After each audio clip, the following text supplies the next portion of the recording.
যে দাবা খেলছি প্রতিনিয়ত, মাঝে মাঝে দান উল্টে হাসি। আমিও অভ্যাস করে চলেছি সমঝে থাকা। সবে হেমন্ত, গ্রীষ্ম আসবে, বর্ষা আরো দূরে। ছোটবেলায় জ্যামিতি ভয় পেতাম, এখন বর্গক্ষেত্র, ঘনক, বৃত্ত আঁকতে হয়। বস্তুত ভীতু মানুষ, তাই এড়াতে পারি না। এদিকে পাগলা ঘোড়া শান্ত হয়ে বসতেই দেয় না। এখন খুব ভালো চতুষ্কোণ আঁকতে পারি। রোজ রাতে মশারি 4টে কোণ যত্ন করে টাঙাই।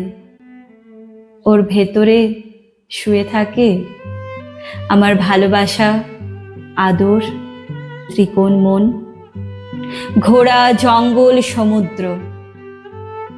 সবে হেমন্ত, গ্রীষ্ম আসবে, বর্ষা আরো দূরে।